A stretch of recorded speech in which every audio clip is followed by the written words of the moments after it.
E aí, pessoal? Tudo bem com vocês? Todo piloto que busca uma vitória na Fórmula 1 sempre leva um bom prêmio para casa. Leva uma boa grana, leva um belo troféu e entra para a história da categoria. Mas em algumas ocasiões, os pilotos conseguem levar um pouco mais do que as honrarias padrão que a Fórmula 1 oferece. Como o caso do piloto que acabou levando para casa, por conta de uma aposta, o carro vencedor da corrida. O Grande Prêmio da Itália de 1990. Essa é a nossa história de hoje.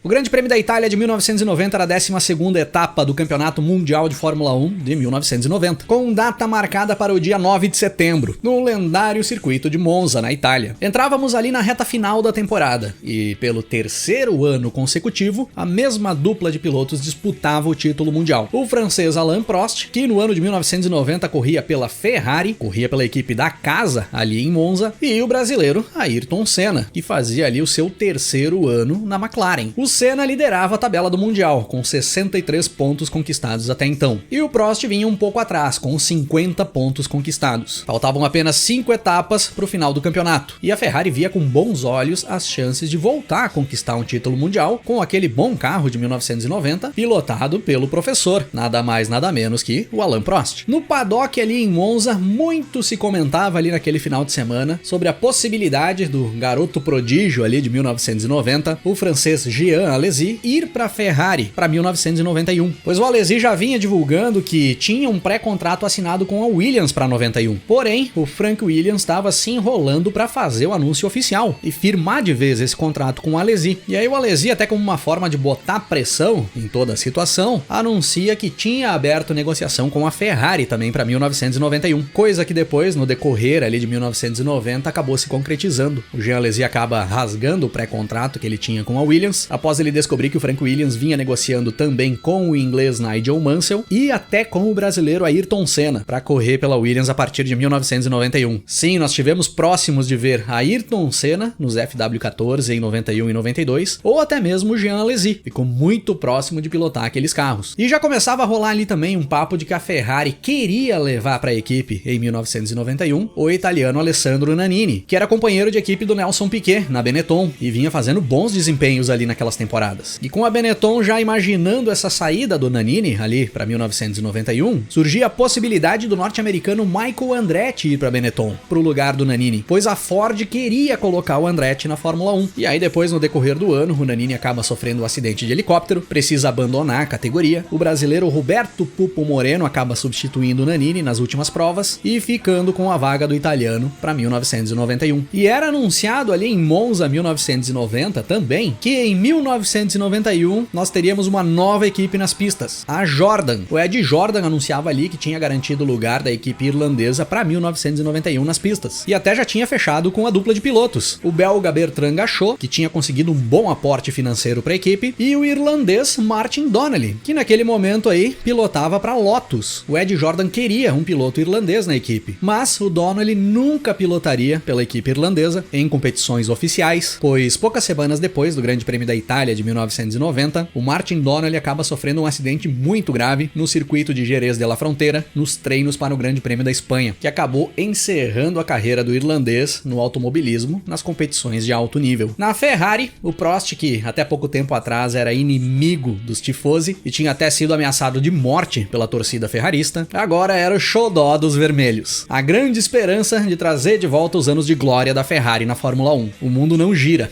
ele literalmente capota. E o inglês Nigel Mansell, companheiro do Prost na Ferrari, já declarava ali apoio total para a busca do título mundial do Alain Prost. O Mansell já não tinha mais chances de buscar o título e declarava ajuda total ao seu companheiro de equipe. Nos treinos classificatórios, uma batalha muito forte entre o brasileiro Ayrton Senna e o francês Alain Prost na briga pela pole position. As Ferraris rendiam muito bem ali em Monza com os motores V12, mas o Senna mais uma vez acabou ficando com a pole position. Conseguiu uma volta muito boa e ficou 4 4 décimos de segundo mais rápido que o francês Alain Prost, que ficou com a segunda posição. O austríaco Gerhard Berger, companheiro do Senna na McLaren, ficou em terceiro, ao lado do Mansell da Ferrari, que ficou com a quarta posição. Na quinta posição, o garoto prodígio de 1990, o francês Jean Alesi, correndo pela Tyrrell, e o belga Thierry Boutsen da Williams na sexta posição. A Williams que ali em 1990 já vinha melhorando bastante o desempenho correndo com os motores Renault. O Nelson Piquet, que corria pela Benetton ali em 1990, classificou na nona posição para esse Grande Prêmio da Itália e largaria ao lado do outro brasileiro, o Maurício Gugelmin, que corria pela Leyton House e classificou na 10ª posição para o grid de largada. O Roberto Pupo Moreno, que corria pela Eurobrum ali em 1990, não conseguiu se classificar. No warm-up, no domingo pela manhã, aquele treino que os carros faziam já com o tanque cheio, em condições de corrida, deu Alain Prost. A Ferrari se mostrava melhor do que a McLaren em ritmo de corrida, ali para Monza. O Senna, ali naquele momento da carreira, nunca tinha conseguido buscar uma vitória em Monza correndo na Fórmula 1. E nos últimos 3 anos, em 87, 88 e 89, ele tinha dado na trave, nos 3 anos. Em 87 ele liderava a prova e nas voltas finais ele acaba saindo da pista e perde a primeira posição para o Nelson Piquet. O Piquet vence e ele chega em segundo. Em 88, o Senna bate num retardatário quando era líder isolado e se encaminhava para a vitória. Acaba abandonando e nem pontuando. Em 89, quando faltavam menos de 3 voltas para a corrida terminar, estoura o motor da McLaren. O Senna acaba abandonando e deixando a vitória nas mãos do francês Alain Prost, que se encaminhava para o seu terceiro título mundial. E ali para 1990, tinha o Prost sendo ovacionado pela torcida ferrarista. O seu principal rival era a estrela do evento, o carro da Ferrari andando bem demais ali em Monza. E ainda por cima o Prost precisava muito dessa vitória para se manter próximo do Senna na tabela do Mundial e brigar pelo título até o final da temporada. Então as coisas pareciam um pouco mais complicadas do que nos anos anteriores para o Senna ali em 1990 na Itália. Mas o Senna acreditava demais que seria ali o cenário ideal para sua primeira vitória em Monza, coisa que não entrava na cabeça do Ron Dennis, o chefe da McLaren, que preferia o brasileiro fazendo uma corrida mais cautelosa, pensando nos pontos, pensando no campeonato como um todo, sem forçar para tentar a vitória, pois o Ron Dennis considerava que ninguém conseguiria bater a Ferrari ali naquele momento. Mas o Senna insistia na vitória. E aí ele acaba propondo uma aposta para o Ron Dennis. Se ele vencesse a prova, o Ron Dennis dava para ele o carro da vitória, o carro utilizado ali em Monza. E o Ron Dennis topa. Se o Senna vencesse, o McLaren MP45B seria dele. E é dessa forma que nós temos a largada para 53 voltas do Grande Prêmio da Itália de 1990. O Senna larga bem e assume a ponta. O Prost acaba patinando e perde a posição para o Berger. O Alesi também larga bem e passa pelo Mansell. E logo mais para frente passa pelo Prost também. E quando os pilotos se encaminhavam para fechar a primeira volta, nós temos um acidente impressionante do inglês Derek Warwick. O inglês perde o controle do carro na saída da parabólica, na entrada na reta dos boxes, bate muito forte no muro lateral do circuito e volta para a pista com o carro capotado, todo desmanchado, parando no meio dos carros que iam passando por ali para completar a volta. Um acidente assustador, mas o Warwick acaba saindo sozinho do carro, sem precisar de ajuda, sem nenhum problema maior. Corre para os boxes da Lotus, pula no carro reserva e se prepara para voltar para a corrida, pois foi dada a bandeira vermelha e a prova foi interrompida para que pudessem limpar a pista dos detritos que ficou ali. Uma nova largada seria dada dentro de alguns minutos. É impressionante o ímpeto desses pilotos nessas situações. Após 20 minutos de pausa para limpar a pista e organizar tudo novamente, nós temos uma nova largada, com todos os pilotos voltando para suas posições originais da primeira largada. E aí quem vê essa segunda largada sendo dada achava que era replay da primeira. O Senna larga bem novamente. O Prost patina novamente. Até tenta segurar o Berger, mas não consegue. Perde a segunda posição. E o Mansell perde a posição pro Alesi, que logo na sequência, na freada da segunda chicane, passa também pelo Prost. Nem se fosse ensaiado, seria tão igual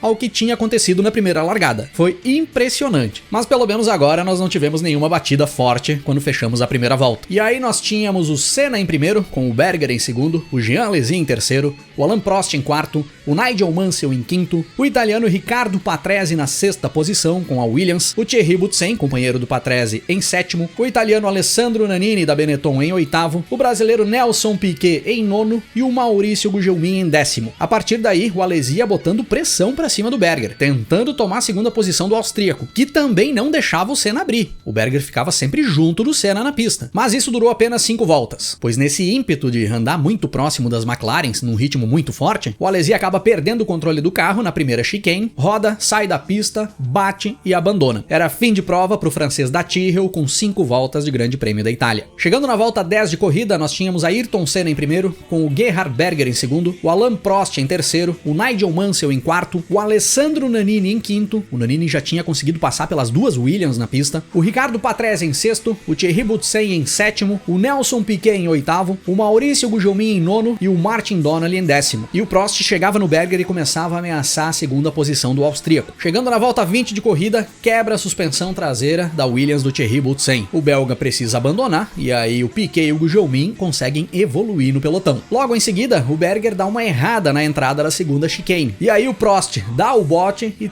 toma a segunda posição do austríaco. Agora Senna era o primeiro, com o Prost em segundo, em torno de 5 segundos atrás do brasileiro, e o Berger em terceiro, com o Mansell vindo mais atrás. O Mansell já vinha tendo problemas no acelerador da Ferrari, ainda na primeira metade da corrida. Na volta 25 de corrida, o Maurício Gugelmin abandona o Grande Prêmio da Itália de 1990 após o motor Judd da sua Leyton House pegar fogo. Era fim de prova para o brasileiro, que vinha andando bem quando chegávamos ali praticamente na metade da corrida. A partir daí o Senna ia conseguindo abrir uma boa vantagem na liderança, ia impondo um ritmo muito forte e se aproveitando dos retardatários que vinham surgindo com frequência para abrir mais distância em relação ao Prost. O Prost se enrolava mais para passar os retardatários do que o Senna. Chegando na volta 30, o Senna era o líder, com o Prost em segundo, o Berger em terceiro, o Mansell em quarto, o Nannini em quinto, o Patrese em sexto e o Piquet em sétimo, sendo que o Patrese e o Piquet começavam a se aproximar do Nannini, que acaba parando nos boxes na volta 31 para fazer uma troca de pneus. Só que nessa parada o Nannini acaba tendo problemas na embreagem do carro, demora demais para conseguir sair dos boxes, perde muito tempo e volta só na 8ª posição, muito atrás do grupo ali da frente. Logo em seguida, o Piquet também precisa parar, pois acaba furando um dos pneus da sua Benetton. E aí o Piquet também perde muito tempo, retorna para a pista só na 10ª posição e acaba ficando complicada a possibilidade do Piquet buscar pontos nessa corrida. E lá na frente, o Senna e o Prost iam travando uma batalha de voltas mais rápidas, um baixando o tempo do outro em cada volta que passavam pela linha de chegada, sempre cravando voltas mais rápidas. E a distância de um para o outro ficava sempre ali na casa dos 7 segundos, não mudava muito disso. Os dois eram um relógio na pista. Na volta 40 de corrida, o Senna era o líder com em torno de 6 segundos e meio na frente do Prost. O Berger era o terceiro com o Mansell bem atrás do austríaco. O problema no acelerador do carro do Mansell vinha piorando com o passar das voltas. A mola do acelerador travava direto e o acelerador não voltava mais. O inglês vinha sofrendo para manter o carro na pista. O Ricardo Patrese da Williams era o quinto colocado e o japonês Satoru Nakajima, companheiro do Jean Alesi na Tyrrell,